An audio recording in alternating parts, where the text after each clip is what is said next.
अब्बास और चैनल है neutral bye Javed Chaudhary. नाजरीन, तमाम अपडेट्स लेके आपके सामने हाजिर हैं। सबसे पहली अपडेट तो ये है कि अमेरिकी बावले हो गए, बिल्कुल ही बावले हो गए। उन्हें समझ नहीं आ रही, जो उनकी प्रेस कॉन्फ्रेंस वगैरह देखते हैं तो उनकी बॉडी लैंग्वेज चेंज है, ट्रंप की बॉडी लैंग्वेज चेंज है।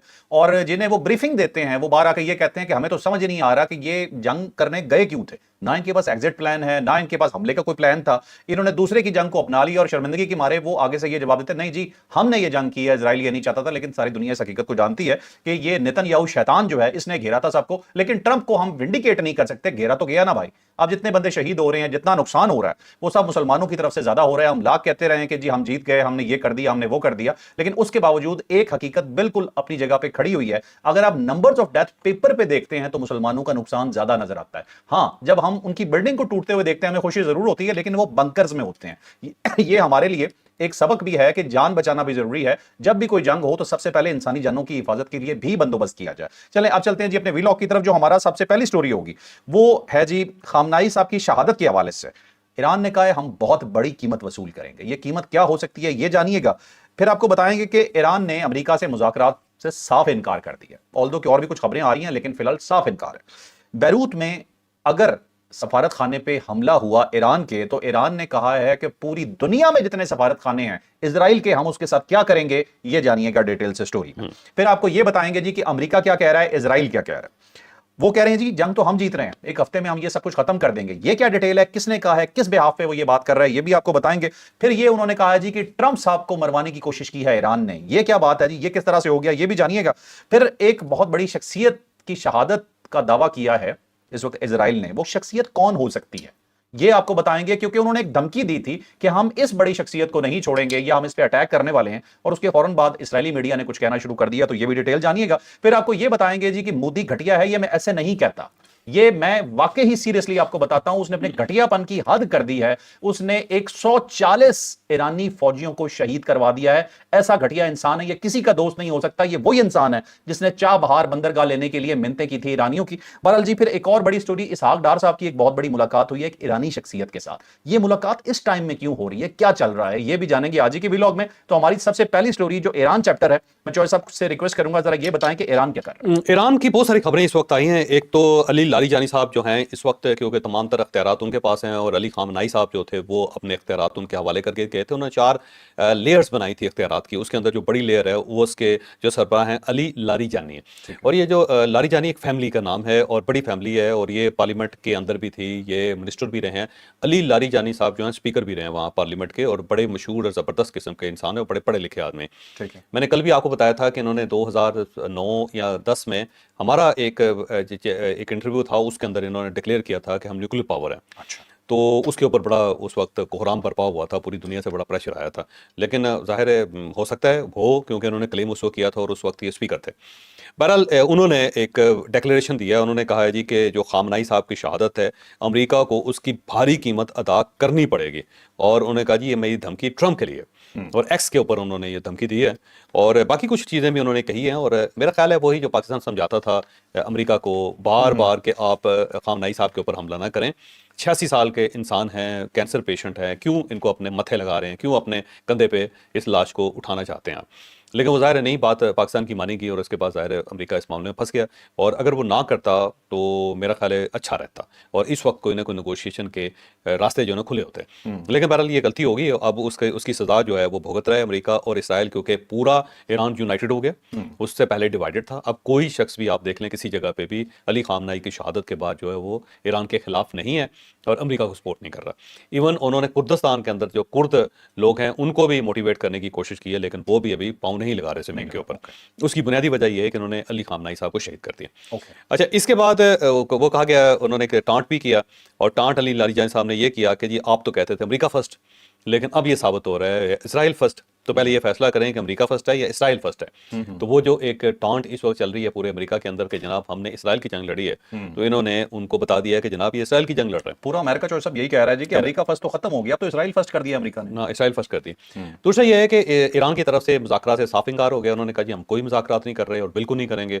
और ये जो डोनाल्ड ट्रंप बार बार ये क्लेम कर रहे हैं कि वो जी हमसे मुज़ाकरात करना चाहते हैं, वो लेटे हुए हैं, लेकिन हम नहीं मान रहे। तो ईरान ने क्लैरिटी के साथ ये डिक्लेयर कर दिया कि जी हम इनके साथ मुज़ाकरात नहीं कर रहे। अच्छा मुज़ाकरात का वक्त खत्म हो गया। मुझे एक चीज़ फिर बताइएगा, ये जो मीडिया में खबरें चल रही हैं, ये फिर अमेरिका चलवा रहा है कि ईरान मुज़ाकरात करना चाहता है, इनकी वो स्ट्रेंथ को तोड़ना चाहता है? देखिए, मुज़ाकरात जो होंगे ना, डायरेक्ट अब कोई नहीं करेगा। इस सूरत-ए-हाल में ना अमेरिका अप्रोच करेगा तेहरान से, और ना ईरान जो है अप्रोच करेगा अमेरिका से। मुज़ाकरात अगर होंगे तो दरमियान का मुल्क होगा जो ये करेंगे, और 2 मुल्क हैं जो इस वक्त ये काम कर सकते हैं, तुर्की है और दूसरा पाकिस्तान है। ठीक है। तो अब अगर पाकिस्तान में किसी शख्स को अगर आप अमेरिका जाते हुए देखें इमरजेंसी में, या अमेरिका के किसी अहम आदमी को पाकिस्तान आते हुए देखें, तो फिर आप ये समझ जाएँ कि मुज़ाकरात स्टार्ट हो गए। ठीक है। और अगर ऐसा नहीं होता तो फिर बिल्कुल नहीं होगा। तुर्किया जो है उसमें भी अगर आप देखें कि कोई जा रहा है, कोई आ रहा है, तो फिर डेफिनेटली फिर ये मुज़ाकरात स्टार्ट हो जाएंगे। इसके अलावा मुज़ाकरात का कोई और रास्ता नहीं है। ओके। या फिर ये बड़ी ताकतें जैसे रशिया है या फिर चाइना है, वो दरमियान में आए, लेकिन उसके लिए भी आना जाना जो होगा ना, आपको नजर आएगा टेलीविजन स्क्रीनों पे। अगर आ जा नहीं रहे तो मुज़ाकरात टेलीफोन पे नहीं होते कभी भी, ठीक है। इसके लिए जाना पड़ता है, और आपको फिजिकल प्रपोजल लेके जानी पड़ती है। तो वो जब तक नहीं होगी उस वक्त तक आप किसी जगह ये ना महसूस करें कि मुज़ाकरात हो रहे हैं। डायरेक्ट ये एक दूसरे के साथ मुज़ाकरात करने की पोजीशन में नहीं है। ठीक है। ये एक हकीकत है जिसको अंडरस्टैंड करना पड़ेगा। और ईरान ने ये भी डिक्लेयर किया कि आज के दिन हमने 40 मिसाइल दागे हैं।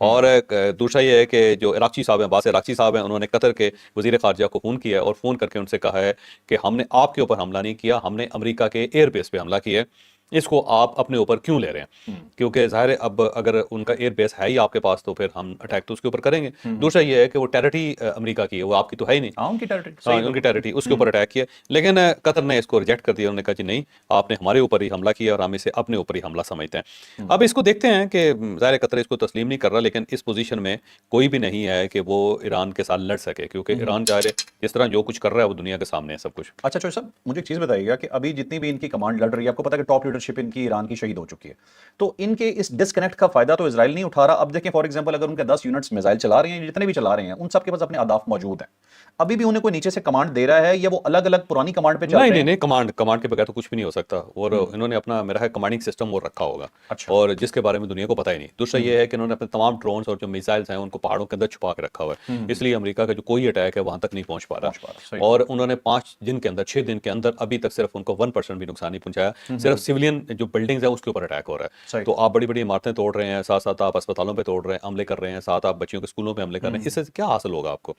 या फिर आपने बहरी जहाज़ों को चलन तबाह कर दिया बकौल अमेरिका के, और वो बहरी जहाज़ों पे वैसे भी उनका इन्हिसार नहीं है, उनका इन्हिसार जो है वो मिसाइल सिस्टम है, मिसाइल्स का, बिल्कुल। और उसको अभी तक आप ब्रेक नहीं कर सके। जब आप ब्रेक नहीं कर सके तो फिर ज़ाहिर है आपकी शिकस्त है।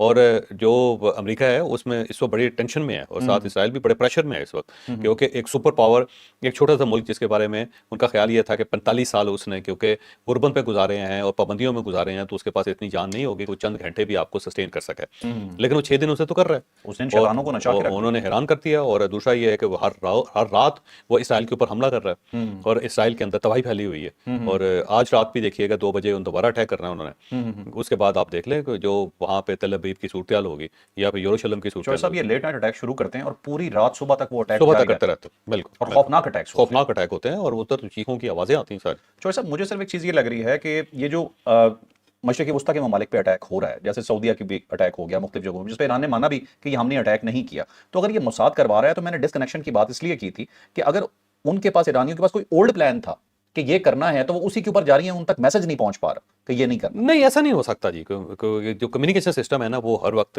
ऑन रहता है फौजों अच्छा। के दरमियान, और जिस वक्त ये कम्युनिकेशन सिस्टम खत्म हो जाए तो फौज खत्म हो जाती है। मुझे नहीं लगता कि ऐसा कोई वक्त आया होगा वहाँ पे। अच्छा। और बड़े प्रिसाइज अटैक कर रहे हैं, ठीक है। जानबूझ के, समझ के। और अभी भी उन्होंने 1 ग्रेड का किया है, 2 ग्रेड का किया है, 3 और 4 जनरेशन तो अभी उनके मिसाइल रहते हैं जो सुपरसोनिक है वो तो जो चलाई नहीं है। सुपरसोनिक है। अभी तो वो सिर्फ इनके इंटरसेप्टर्स खत्म कर रहे हैं, वो अपने भेजते हैं, चौधरी साहब, इंटरसेप्ट करते हैं, इनका नुकसान हो एक जाता वो है, क्लस्टर मिसाइल मारते हैं जिसकी फुटेजेस वगैरह आई हैं, एक ही मिसाइल होता है, उसके अंदर छोटे छोटे बहुत सारे बम होते हैं, वो ऊपर जाके खुल जाता है, खुल जाता है, वो नीचे गिरता है। ठीक है, और नीचे से इसराइलियों की तबीयत खुल जाती है। हाँ, ज़ाहिर है वो कुदरती बात है, क्योंकि बहुत ही हैवी बमिंग हो रही है, और ईरान शिकस्त नहीं मार रहा। ईरान ने शिकस्त नहीं माननी, ये ज़हन में रखें। पूरा मुल्क शहीद होने के लिए बैठा हुआ है, और यही चीज़ खतरनाक है, जो मैं बार बार आपको कह रहा हूँ, ये चीज़ बड़ी खतरनाक है।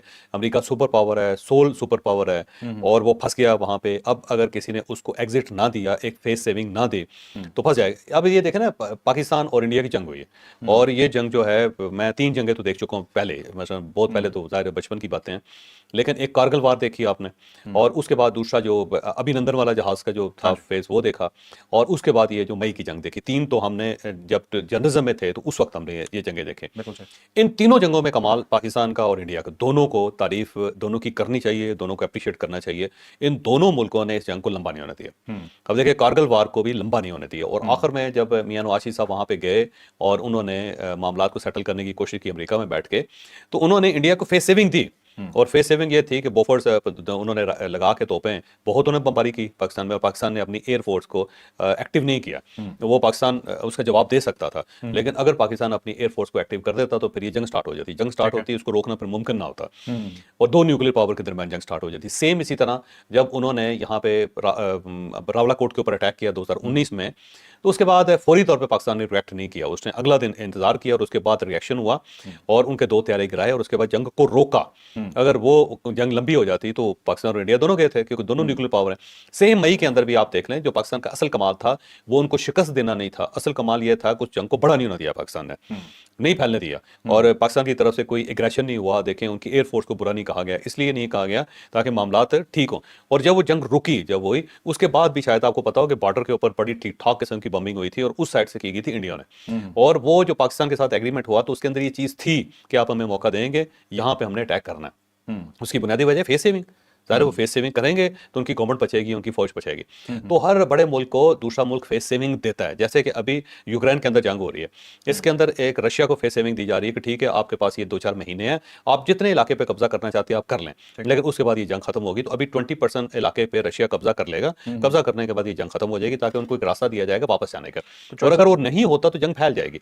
तो इस वक्त भी मुस्लिम वर्ल्ड को मिल के को फेस सेविंग करनी चाहिए। इससे पहले एक फेस सेविंग हमने 24 जून 2025 को पाकिस्तान ने लेके दी थी अमेरिका को।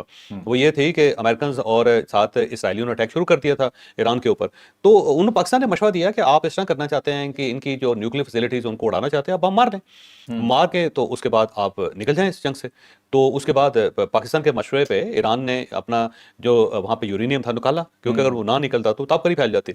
और उसके बाद उन्होंने पहाड़ियों के ऊपर अटैक किया और बड़े बम मारे उन्होंने, बम मार के जंग खत्म हो गई। तो फेस सेविंग है ना जी, इस जंग में भी मुस्लिम वर्ल्ड को फेस सेविंग अमेरिका को देनी पड़ेगी। अगर नहीं देते तो ये एटम बम तक चले जाएंगे, मैं आपको कह रहा हूं। पिछली जंग में ईरान को आखिरी 2 दिन बहुत मार पड़ी थी और ये ट्रंप ने खुद बताया था, तभी वो फेस सेविंग की तरफ भागे थे। फेस सेविंग, आपको लगता है अमेरिका भी फेस सेविंग चाह रहा है? और अगर चाह रहा है तो ये फेस सेविंग दिलवाएगा कौन? 100% चाहता है, क्योंकि वो फंस गया हुआ वहां पे। अच्छा। और उसने, ईरान ने पीछे नहीं हटना, जो खतरनाक चीज है, क्योंकि अगर वो पीछे नहीं हटेगा तो वहां पे मेरा ख्याल है कि 30-40 लाख बंदा मर जाएगा।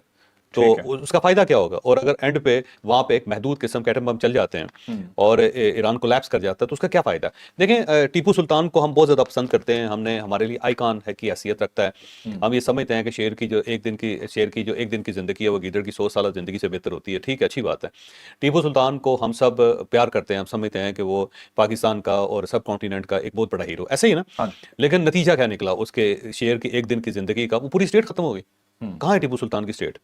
ठीक है, स्टेट ही खत्म हो गई। तो उसको बादशाह लोगों ने इसलिए नहीं बनाया था कि वो स्टेट ही खत्म कर दे, सिर्फ इसलिए कि एक दिन की शेर की जिंदगी जो है गिदड़ की 100 साल जिंदगी से बेहतर है। उसको इसलिए बनाया गया था कि उसने लोगों को प्रोटेक्ट करना था, उसने रियासत को बचा के रखना था। तो बादशाह का ये काम तो नहीं है कि रियासत को तबाह कर ले, अपनी सारी फौज खत्म कर ले, अपने खानदान को मरवा दे और टोटल जो है आबादी को मलियामेट करवा ले। ये कमाल नहीं होता। देखें, हुक्मरान का कमाल ये होता है कि हर किस्म के जंग, हर किस्म के हालात से अपनी कौम को बचा ले। अब जो ये कमाल बिल्कुल ठीक है, लेकिन अमेरिका और इजराइल जो है ये डर भी तो इसी चीज से रहे हैं ना, कि इन्हें परवाही किसी चीज की नहीं है। देखो, उसका नुकसान होगा ना। अब जो पावर है अमेरिका की, या तो वो पावरलेस हो गया या पावरलेस हो जाए तो फिर तो ठीक है। लेकिन अगर आपने बंदे ही मरवाने हैं कि 1 लाख 10, 2 लाख, 5 लाख, 10 लाख और उसके बाद दोबारा एक फेस सेविंग दे के जान बचानी है, तो आप क्यों लोगों को मरवाना चाहते हैं? क्यों आप खंडर बनना चाहते हैं? मसला गजा के अंदर अगर मुस्लिम वर्ल्ड उस वक्त कोई बंदोबस्त कर लेती तो लोग बच सकते थे, वो तबाह ना होता मुल्क। देखें, जब किसी जगह जंग हो जाती है तो इसका मतलब सफारतकारी नाकाम हो गई। फिर ये सफारती नाकामी है, ये अमेरिका की भी नाकामी है, ईरान की भी नाकामी है। इसका मतलब टेबल पे आप नहीं मामला सेटल कर सकते। ये बेचारे तो टेबल पे ईरानी तो गए थे, भागे तो वो हैं, और दूसरी दफा इन्होंने गलती टाइम पे ये भागे। ईरान ने एक बहुत बड़ी गलती की, बेइंतहा बड़ी गलती की, जिसका उसको नुकसान हुआ है। उसे चाहिए था पूरी मुस्लिम वर्ल्ड को साथ लेके चलता। अच्छा, सबको इन्वॉल्व कर। उसने कहा अकेला फ्लाइट, अकेला फ्लाइट, ये उसकी गलती, ये उसकी बहुत बड़ी गलती। ठीक है। और अरब साथ होते, पाकिस्तान साथ होता, तुर्किया साथ होता, उन्होंने इस लेवल तक आने नहीं देना था मामला को। बिल्कुल सही। अच्छा, मुझे एक चीज बताएं, एक सवाल मुझे नहीं समझ आ रहा बिल्कुल भी। 6 महीने पहले इन्होंने अटैक किया, अभी फिर कोई दरमियान में सुलह करवा देगा, बंद कर देगा, ये तो ब्रीदिंग स्पेस है ना। अमेरिका कुछ अर्सा सांस लेगा, दोबारा अपना असला बनाएगा, फिर अटैक कर देगा। वो तो ये भी तो पॉलिसी के लिए कमजोर करते चले जाओ। सेटल होनी चाहिए ना, चीजें सेटल होनी चाहिए ना, वो नहीं हो पा रही। और मुझे जो खतरा है वो यही है कि यहाँ पे न्यूक्लियर वार ना स्टार्ट हो चौधरी जाए। साहब, और अमेरिका अभी अल्लाह का बड़ा करम है कि इसके अंदर रशिया नहीं आ रहा, जिसके अंदर चाइना नहीं आ रहा, और अगर ये दोनों आ गए यानी दोनों में से एक मुल्क आ गया तो वापसी नहीं हो सकेगी। अच्छा चौधरी साहब, मुझे ये बताएं कि फिर सेटलमेंट करनी क्या है? वो तो जो हर चीज तो मान गया था ईरान। देखिए कुछ चीज़ें हैं ना कि अगर वो सेटल करवाना चाहते हैं, जैसे कि पाकिस्तान की एक प्रपोजल थी कि ठीक है वो वेपन लेवल से नीचे आ जाते हैं, तो उन्होंने वो भी ये मान लिया प्रपोजल, था। तो मुस्लिम वर्ल्ड ये करवा सकती है उसके साथ जाके, जी हम गारंटी देते हैं ये हथियार नहीं बनाएंगे, तो आप गारंटी लें, गारंटी दें आप। और अगर वो कहते हैं ये रजीम चेंज कर लें आप, ठीक है, तो उन्होंने कहा जी ठीक है, हम जो उलमा कराम है अभी वो परवेल कर रहे हैं, हम उनको सेकंड ग्रेड पे ले जाते हैं, हम इनको निकाल तो नहीं सकते। चौधरी साहब, वो तो फिर अपनी सिविलाइजेशन ही छोड़ देंगे ना, अपनी नहीं हर नहीं चीज ही छोड़ नहीं, देंगे। कुछ नहीं है, देखो फॉर द टाइम बीइंग होती है चीज़, फॉर द टाइम बीइंग होती है, आप टाइम गेन करें। चौधरी साहब, वो आपको पता सुलहनामा है, हदीबिया था ना, उसके अंदर टाइम गेन किया था ना चौधरी साहब, मुसलमानों। सिर्फ एक चीज चाहिए इजराइल और अमेरिका को, एक चीज, इनके मिसाइल तबाह करने, और कुछ नहीं चाहिए उन्हें। मिसाइल तबाह करने इसराइल, और चले 3 टुकड़ों में तकसीम करना। नेगोशिएट तो करें, दरमियान को रास्ता तो निकालें, नहीं तो इस तरह तो ये पूरा पूरा मुल्क चौधरी तबाह साहब, हो आपकी जाएगा। बात बिल्कुल मुल्क तबाह हो जाएगा 101% ठीक है। और साथ साथ सारी गल्फ स्टेट्स जाएंगी, वहां पे दुबई में किसी ने कदम नहीं रखना उसके बाद, चौधरी साहब, नुकसान कितना है। आपकी बात 101% ठीक है, ठीक है, बट प्रॉब्लम यह है कि जिन शैतानों के साथ नेगोशिएशन हो रही है, उनका मकसद तो सिर्फ फिर तबाही है। दूसरा तरीका ये है कि फिर पूरा आलम इस्लाम खत्म हो जाए, फिर आप ये भूल जाएं कि इस्लाम की निशात सानिया और ये दोबारा डेवलप कर सकेंगे हम, फिर ये खत्म हो जाएगा, क्योंकि जिस तरफ जा रहे हैं ये तबाही है। चौधरी साहब, तो एक तरीका, एक मसला एक कमरा है उसके अंदर भैंसा आ गया, तो क्या आपके पास रास्ता है? चौधरी साहब, एक तरीका ये भी तो है ना कि सारे मुस्लिम मुल्क इकट्ठे होके जाके अमेरिका को पड़ जाएं सारे। क्या अमेरिका सारे मुस्लिम ममालिक के साथ बिगाड़ के चल सकता है पूरी दुनिया में? उसके लिए बड़ी जान चाहिए, उसके लिए बड़ी, और ये अरब नहीं कर सकेंगे। उसकी वजह यह है कि अरब के इस वक्त जितने भी हुक्मरान हैं उन सबको अमेरिका ने बिठाया हुआ है। अमेरिका आज पीछे हट रही है, सारे खत्म हो जाएंगे। तो जब उन्होंने डिक्टेटरशिप है जब सारी। लोग ही उन्होंने अपने बिठाए हुए हैं, तो वो क्यों अमेरिका के खिलाफ खड़े होंगे? बहरहाल आगे चलते हैं। अब बैरूत के अंदर, क्योंकि एक खबर चल रही थी कि बैरूत के अंदर ईरानी सफारत खाना है, उसके ऊपर हमले का खदशा है, तो ईरान ने वार्निंग दे दी है कि अगर बैरूत में हमारे सफारत खाने के ऊपर हमला हुआ तो दुनिया में किसी जगह पे भी इसराइल का कोई भी सफारत खाना नहीं बचेगा, हम उसके ऊपर अटैक करेंगे। तो ये भी ईरान की तरफ से आया। साथ साथ उसने कहा है कि इसराइल जो है हमारे दीगर ममालिक के साथ जो एहतराम का ताल्लुक है उसका नाजायज़ फ़ायदा न उठाए, क्योंकि ये वो उन मुल्कों की बात कर रहे हैं कि जिसके ऊपर अटैक नहीं करना चाहता जो ईरान है, और अमेरिका चाहता है कि उनके ऊपर अटैक हो ताकि जंग फैले। तो वो उन्होंने वार्निंग दी है कि हम इनका एहतराम करते हैं, तो आप हमें मजबूर ना करें कि हम इसके ऊपर हमला कर सकें। इसके साथ साथ इराक के अंदर इस वक्त बिजली का ब्रेकडाउन हो गया, बड़ा खौफनाक किस्म का ब्रेकडाउन हो गया, और साथ ही वहाँ से जो अमरीकी सफारत खाना है उसके तमाम अमले को कह दिया गया कि आप इराक से फौरी तौर पर निकल जाएं। अब ये ब्रेकडाउन बड़ा इंपॉर्टेंट है कि पूरा मुल्क इस वक्त अंधेरे में डूबा हुआ है, और दूसरा अमेरिका अपने सफारतकार निकाल रहा है, तो इसका मतलब ये हुआ कि वहाँ पे भी कुछ होने लगा, क्योंकि वहाँ पे अहले तशी बहुत ज़्यादा जमा हो रहे हैं। तो अब हो सकता है कि वहाँ पे जो अहले तशी का जो मराकज़ है उसके ऊपर भी अटैक होना शुरू हो जाए, और उसको भी ये लपेट ले अमेरिका। इसके साथ साथ जो इसराइल की तरफ से सूरत है वो भी हम आपके सामने रखते जाते हैं। एक तो रात को 2 बजे इसराइल के ऊपर ईरान ने अटैक करना है, और ये बड़ा बड़ा अटैक जो नहीं करना है, और पहले इसराइल की तरफ से किया जाता है, उसके बाद फिर ईरान की तरफ से होता है। तो आज रात 2 बजे जो है ना बड़ा सेंसिटिव टाइम है। ठीक है। इसके साथ साथ जो इसराइल है उसने भी वो अटैक इस वक्त कर रहा है, और आज उसने तेहरान के अंदर एयर स्ट्राइक्स किए हैं, और वो जो IRGC है ना, जो पासदारान के रहायशी कंपाउंड है, उसके अंदर पहली मरतबा अटैक हुआ, और वहाँ पे सिविलियन आबादी जो उनकी आबादी है, जो उनके बच्चे हैं, उनको इन्होंने कत्ल कर दिया। फिर आदित्य राज कोल जो इंडिया का एक मशहूर इंटेलेक्चुअल है, उसने कहा है कि जो इसराइल के फाइटर जेट्स हैं वो इस वक्त रवाना हो गए हैं, और तेहरान के ऊपर मसलसल इस वक्त बमबारी हो रही है। लिहाजा इस वक्त इसराइल की तरफ से बमबारी हो रही है, और उसका जो जवाब होगा तेहरान जो है मेरा ख्याल रात 2 बजे देगा। ठीक है। फिर डोनाल्ड ट्रंप का, बल्कि नहीं, इस तरह है कि जो उनके वजीर जंग हैं पीट हेंगसेट, और उसका ये कहना है कि हम जंग जीत रहे हैं, और हफ्ते के अंदर अंदर जो है ना मुकम्मल काबू आ जाएगा। भाई ये कौन सी जंग जीती हुई है जिसके अंदर आपको थोड़ी सी ब्रीदिंग स्पेस भी नहीं मिल रही, लेकिन वो दावा कर रहे हैं जी कि हमने कर लिया। दूसरा उसने कहा जी नए हमलों की लहर जो है जल्द स्टार्ट हो जाएगी। साथ उसने कहा ग्रेविटी बम जो है ना वो फेंकने लगे हैं, जो बड़ा प्रीसाइज होता है, ये बड़ा खौफनाक बम। उन्होंने कहा जी हमने इस्तेमाल ही कोई नहीं किया आज तक, और इसके बड़े वसी ज़खायर हैं। तो इसका मतलब दूसरे ज़खायर जो है ना वो इनके पास खत्म हो रही हैं, तो अब ये ग्रेविटी बम निकाल रहे हैं जो ज़्यादा लिथल है। इसका देखते हैं कि क्या करते हैं। फिर साथ उसने कहा जुनूबी साहली इलाकों के ऊपर हमारी बर्तरी है। वो वैसे ही कि जो साहली इलाके हैं उस वक्त वो वहाँ पे ज़ाहिर है इस वक्त फौज ही नहीं है, तो बर्तरी उनकी यही है कि फिजाई बर्तरी है, घूमते रहो। इसके साथ साथ जो जनरल डैन कैन था, जो जिसके बारे में अब कहा जाता है कि इसने मरवाया ट्रंप को, किसने कहा था कि आधे घंटे के अंदर सरेंडर कर जाएगा ईरान, हमें अटैक कर देना चाहिए, तो वो भी साथ खड़ा था, और उसने कहा जी ज़मीनी इलाकों के अंदर हम तोसी कर रहे हैं, उसको फैला रहे हैं, और मिसाइल और जो ईरान के मिसाइलों और ड्रोन्स में कमी आ रही है, और नुकसानात बहुत ज़्यादा हो गए। नुकसानात के तखमीने के लिए थोड़ा सा हमें टाइम चाहिए होगा, फिर हमें पता चलेगा कि ईरान है। दूसरा उसने कहा जी ईरान अब उतने मिसाइल नहीं फेंक रहा, ईरान मेरा ख्याल है थोड़ा दरमियान में सांस ले रहा है, और ड्रोन्स को भी उसने ज़खीरा किया हुआ है ताकि इधर से इंटरसेप्ट खत्म हो, ताकि ताकि उसके बाद ये दोबारा अटैक कर सके। ठीक है। अच्छा, इसके साथ साथ जो एक नई प्ली लिया उसने, वो प्ली ये लिया वज़ीर जंग ने कि जी ट्रंप के ऊपर अटैक करवाया था ईरान ने। ये 2024 की बात कर रहा है, जब इलेक्शन के दरमियान ट्रंप के ऊपर अटैक हुआ था ना, तो उसमें कहा जी एक अफगानी था और एक ईरानी था, और उन दोनों ने अटैक किया था और हमने उनको गिरफ्तार करके, बल्कि वो मारा गया था, जो फरहाद शिकरी, मेरा ख्याल फरहाद शेखरी था। हाँ जी, हाँ जी। और अब इसमें वो एक और है, वो साबित कभी भी नहीं हुआ, वो इन्हीं के दावे हैं वो सिर्फ। इन्हीं के दावे हैं, कोई किसी जगह पे ज़ाहिर है कोई इन्वेस्टिगेशन तो हो ही नहीं है। और उसकी वजह ये है कि जो अमेरिकन अवाम है ना, वो उसको तसल्ली नहीं हो रही, वो इनके किसी आर्गूमेंट में नहीं आ रहे, तो ये नए से नए बहाने कर रहे हैं, और ये बहाना ये कर रहे हैं कि जी क्योंकि ये नहीं तो इसके बाप ने पानी जो है ना गंदा किया होगा, उस टाइप का बहाना है। तो ये वो जो एक दूसरा 51 साल का एक फराज शेखरी था, वो कितना एक बड़ा शूटर होगा शूटर होगा, बिल्कुल। उस ठीक उम्र है। में। ठीक है। और साथ साथ इसराइल ने ये कह दिया जी कि हमने नए सुप्रीम कमांडर को निशाना बनाना है, हमने उसको नहीं बचने देना, कुछ भी हो जाए, कोई भी हो, किसी जगह पे भी छुपा हो। साथ ही एक ऐलान ये किया जा रहा है कि तेहरान में बमबारी के दरमियान हमने एक अहम शख्सियत जो है ना, उसको हमने कत्ल कर दिया, शहीद कर दिया, मार दिया। ये कौन हो नाम अभी इसराइल नहीं दे रहा। जो 3 अहम शख्सियात इस वक्त मौजूद है, अली लारीजानी है, फिर सदर मसूद पज़ेश्कियान है, और फिर मुज्तबा खामनाई है, जो नेक्स्ट सुप्रीम लीडर हो सकते हैं, जो सुप्रीम लीडर हो सकते हैं, बल्कि मेरा ख्याल इलेक्ट हो गए, अनाउंसमेंट बाकी अनाउंसमेंट बाकी है अरब सर। मीडिया तो कह रहा है कि हो गए। वो तो सारे ईरान के अंदर भी है, लेकिन वो अनाउंसमेंट अभी नहीं हुई, क्योंकि इन सबका ख्याल ये है कि उनके ऊपर भी अटैक हो जाएगा। अटैक उससे पहले भी हुआ, लेकिन उनकी बचत हो गई है। ठीक अब अगर लारीजानी साहब को इन्होंने कत्ल कर दिया, तो फिर ये वाकई एक नया क्राइसिस पैदा होगा। लेकिन वो 4 लेयर्स में खामनाई साहब इक़्तिदार अपना इख्तियार तकसीम करके हुए हैं, तो अब या फिर अगर मुश्तबा खामनाई साहब हैं, तो ये और खबर जो है ना डेंजरस होगी। लेकिन मुझे लगता है कि नेतन्याहू और उसके बाद डोनाल्ड ट्रंप बाकी जिंदगी जितना अर्सा जिंदा रहते हैं, इनको अपनी सिक्योरिटी बड़ी टाइट रखनी पड़ेगी। ये ईरानी छोड़ेंगे नहीं, इनको पीछा जरूर करेंगे इसके साथ। बिल्कुल सही जी। ये दोनों चैप्टर्स आपको बताया जंग के हवाले से, अब आपको बताएंगे जी भारत के हवाले से। भारत के हवाले से क्या, घटिया मोदी के हवाले से आपको एक और भी बताएंगे। ईरान ने ये क्लेम भी किया कि हमने 20 बैरी जहाज जो है ना उड़ा दिए हैं इनके, ईरान के। हाँ, ईरान के, इसराइल ने ये क्लेम किया, अमेरिका ने भी क्लेम किया, अमेरिका ने भी क्लेम किया। बिल्कुल ठीक है जी। तो ये इन शैतानों की बात पे हमें तो जी भरोसा नहीं है, इनकी शक्लें देख के पता चलता है कि इनकी हवाइयां उड़ी हुई हैं।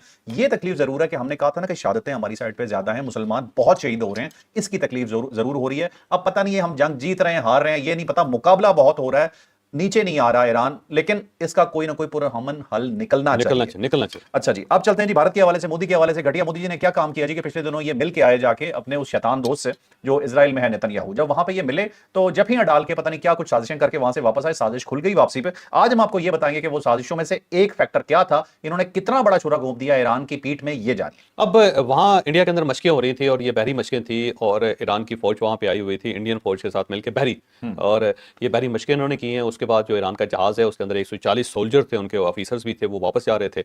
जब वो इंडियन हदूद से, पानी की हदूद से बाहर निकले और श्रीलंका के अंदर दाखिल हुए, तो टारपेडो से उनके ऊपर हमला हो गया। जहाज जो था वो ब्रेक हो गया, और ब्रेक होने के बाद उसमें 80 ऑफिसर और जवान शहीद हो गए, 30 लोगों को जान उनकी बड़ी मुश्किल से बचाई और ये बचाई, माफी चाहता हूँ, ये बचाई श्रीलंका ने। अब अभी तक वहां पे लाशें हैं और जहाज मुकम्मल तौर पे तबाह हो गया।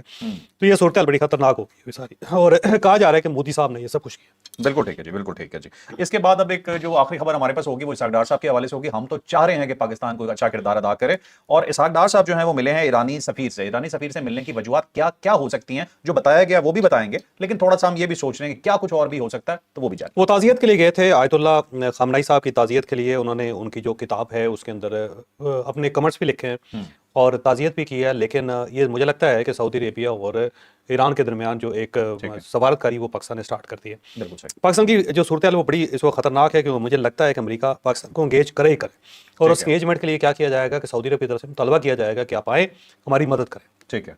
और बहाना यही होगा कि आपने मक्का मुकरमा और मदीना मुनव्वरा की हिफाजत करनी है, तो हमारी फौज को वहाँ पे जाना पड़ेगा, और अगर एक मरतबा चली गई तो फिर हम इस जंग में पड़ जाएंगे। बिल्कुल ठीक है। तो ये था नाज़रीन आज का वीडियो। आखिरी चीज़ है, कंधार के ऊपर पाकिस्तान ने अटैक कर दिया है, और इस वक्त वहाँ पे जो डिपो है उनको पाकिस्तान उड़ा रहा है, और एयर स्ट्राइक्स हुई हैं, और खौफनाक एयर स्ट्राइक्स हुई हैं जो इस वक्त हो रही हैं। ठीक है, ठीक है, ठीक है। तो नाज़रीन ये था आज का स्पेशल व्लॉग, यकीनन आपके लिए बहुत इन्फॉर्मेटिव रहा होगा। लाइक से सब्सक्राइब करना आपने बिल्कुल नहीं भूलना। आप मुझे खालिस्तान याद करवाते रहते हैं, भूला बिल्कुल नहीं है। सिचुएशन ऐसी है कि हम दूसरे टॉपिक डिस्कस कर रहे हैं, तो अपना ख्याल रखिए, इजाजत दीजिए, अल्लाह हाफिज़। पाकिस्तान